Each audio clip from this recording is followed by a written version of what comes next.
Lorsqu'on arrive dans une ville, les monuments, les atmosphères et les sons permettent de s'imprégner progressivement des éléments qui la forment et de se créer des repères.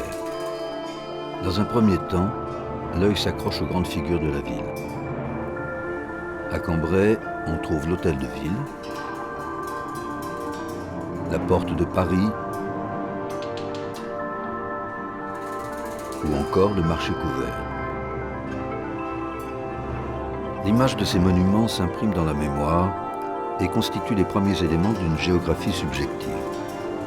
Au-delà du centre-ville, d'autres bâtiments attirent le regard. Par leur forme et leurs usages, l'hôpital, la piscine des Ondines, la résidence La Forêt créent de nouveaux points de repère. Ces figures d'abord isolées s'inscrivent peu à peu dans le tissu urbain.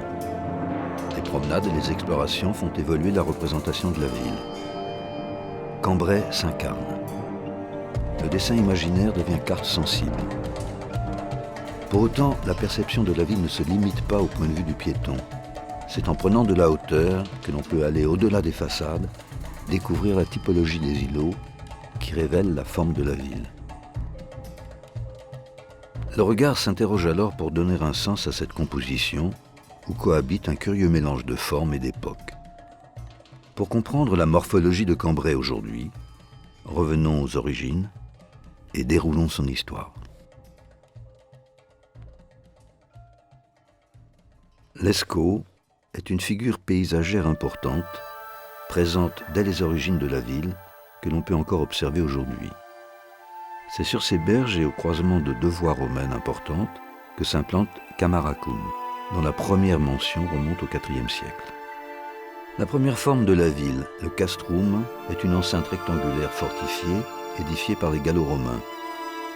La ville garde encore aujourd'hui l'empreinte de cette enceinte dans le tracé de certaines rues du centre.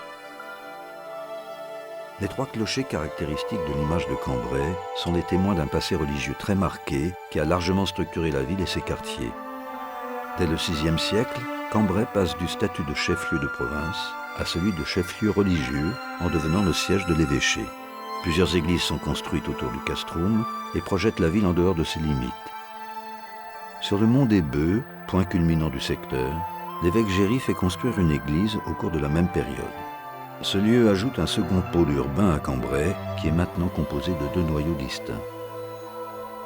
Du 7e au Xe siècle, des enceintes successives permettent d'intégrer les nouvelles paroisses qui se développent en dehors de l'ancien castrum.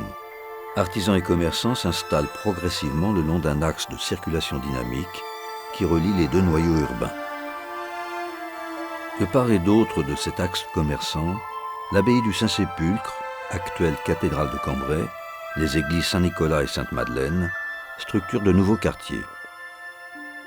Ces espaces établissent une continuité bâtie entre les deux pôles urbains. Cambrai devient une seule entité, protégée au XIe siècle par une nouvelle enceinte. Elle traverse alors une période particulièrement prospère. Une place de marché s'implante au centre de cette nouvelle zone urbanisée et constitue un lieu fort du commerce cambraisien de l'époque. Entre les XIIe et XIIIe siècles, deux grands chantiers marquent la ville médiévale. L'évêque assoit son pouvoir temporel en faisant construire le château de Celles, situé aujourd'hui sous le tribunal. Parallèlement, le grand chantier de la cathédrale gothique commence et témoigne des effervescences artistiques, culturelles et économiques de Cambrai à cette période. La guerre de Cent Ans amène Cambrai, alors en position de ville frontière, à reconstruire son enceinte pour protéger ses richesses. Au XIVe et XVe siècle, des fortifications de pierre remplacent les anciennes murailles sur le même tracé. Au cœur de nombreux conflits, elle devient une place forte de plus en plus convoitée. Certains vestiges comme la porte de Paris au sud, la tour du Caudron, située près du port, ou encore la porte des Arquets et la tour Saint-Fiacre, constituent les dernières traces de cette enceinte fortifiée édifiée autour de la ville. En 1543, Charles Quint s'empare de Cambrai. Il fait démolir Saint-Géry au Mont des Bœufs et son quartier pour y construire la citadelle. Il initie par la même occasion la modernisation du système défensif de la ville par des ouvrages avancés. Cette opération se poursuivra pendant plusieurs décennies avec la construction de nombreux bastions autour des remparts. Au XVIIe siècle, c'est au tour de Louis XIV de s'intéresser à la position stratégique de Cambrai dans les conflits internationaux. Il fait le siège de la ville en 1677 et l'intègre au royaume de France. Sous son règne, un outil de représentation novateur fait son apparition. Le roi commande à Vauban une série de maquettes des villes de son royaume. Ces plans reliefs sont au départ des instruments militaires qui permettaient aux armées d'établir leur stratégie de défense pendant les sièges. Ils sont aujourd'hui des témoins extrêmement précieux de la forme des villes françaises au XVIIIe siècle. En 1700, Cambrai est contenu dans ses fortifications. L'hôtel de ville, la Grand-Place et la cathédrale sont des repères emblématiques de la ville. L'architecture de Cambrai, d'inspiration flamande, est alors principalement composée de maisons à pignon sur rue. Quelques-unes se fondent encore aujourd'hui parmi les constructions plus récentes du centre-ville. Si le dessin des fortifications évolue peu, l'urbanisme de Cambrai connaît un grand bouleversement tout au long du XVIIIe siècle. Les autorités rationalisent l'espace public en traçant des plans d'alignement. Les rues sinueuses sont progressivement transformées en artères plus rectilignes que l'on commence à paver. Les pignons sur rue sont proscrits. Désormais, les maisons présentent des façades tramées et régulières. Les grandes figures de la ville connaissent elles aussi des transformations. Les deux grandes abbayes du Saint-Sépulcre et de Saint-Aubert, ainsi que l'hôtel de ville, sont reconstruits dans le style de l'époque, inspiré du classicisme à la française. En 1789, la Révolution française éclate. Les églises, les abbayes, les couvents et les hôpitaux deviennent propriété de l'État qui en vend une grande partie. À Cambrai, ville religieuse de premier plan, cet événement entraîne une transformation majeure de la ville puisque la plupart des biens rachetés sont détruits et leurs matériaux revendus comme matière première pour la construction. De nouvelles places, manufactures ou groupements d'habitation apparaissent à l'emplacement des anciens bâtiments religieux. Encore aujourd'hui, certains îlots reprennent la forme de ce patrimoine disparu. Le début du XIXe siècle est une période d'expansion pour l'économie cambraisienne. En 1810, Napoléon Ier achève la réalisation du canal de Saint-Quentin à l'ouest de la ville. 50 ans plus tard, le chemin de fer fait son apparition à Cambrai et une première gare est construite au nord, en dehors des fortifications. Des usines s'installent progressivement, intra- et extramuros. Face au développement des activités industrielles et à la densification de la population, la municipalité applique les politiques hygiénistes impulsées sous le Second Empire. Un vaste jardin public est aménagé sur l'esplanade de la citadelle et crée une respiration dans le centre-ville.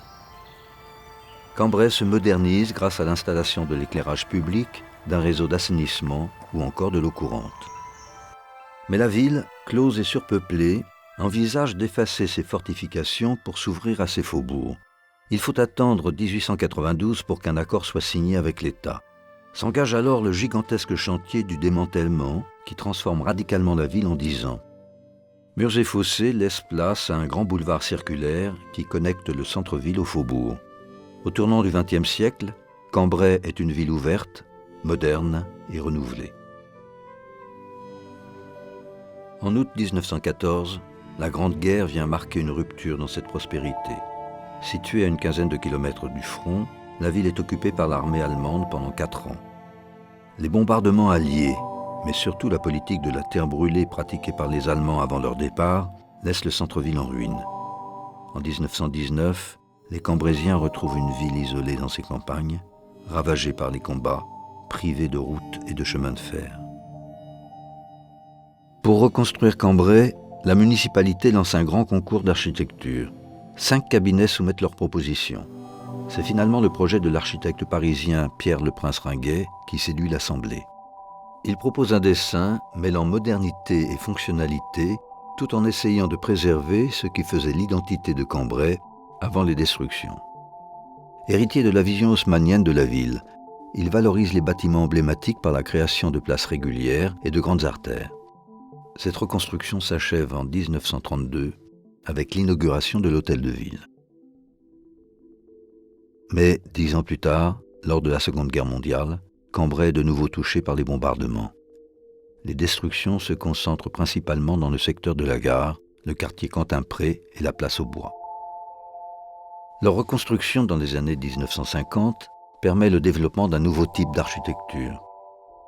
Autour de l'emblématique marché couvert, des séries de maisons standardisées annoncent l'essor de l'architecture industrialisée. Ce type d'habitation, dont les éléments de construction sont préfabriqués en usine, est largement employé tout au long des Trente Glorieuses. À partir des années 1960, grâce au contexte économique favorable, de nouvelles activités s'implantent à Cambrai. L'usine textile La Lainière, la scierie industrielle de l'Artois, le groupe Maison Familiale ou encore la base militaire d'Épinois emploient à elle seule plusieurs milliers de personnes. De nouveaux quartiers sont alors construits pour accueillir ces populations. Les cités Martin-Martine, Amérique et La Forêt reprennent les principes de l'architecture industrialisée appliqués cette fois à grande échelle. Ces grands ensembles et de nombreuses zones pavillonnaires s'installent ainsi en périphérie sur des terres agricoles. Cet étalement urbain est favorisé par la généralisation de la voiture individuelle qui change l'échelle des déplacements. La ville se réorganise. Des activités se rassemblent en dehors du centre-ville dans des zones commerciales et industrielles. Ces nouvelles limites dessinent la forme actuelle de la ville. Castrum, Mont-des-Bœufs, fortification, révolution, démantèlement, guerre, reconstruction, appartiennent maintenant à l'histoire. Cette histoire, toujours en écriture, enrichit la perception et la compréhension de la ville en révélant son épaisseur. Ces différentes lectures sont une invitation à la parcourir, à l'explorer et à s'en imprégner.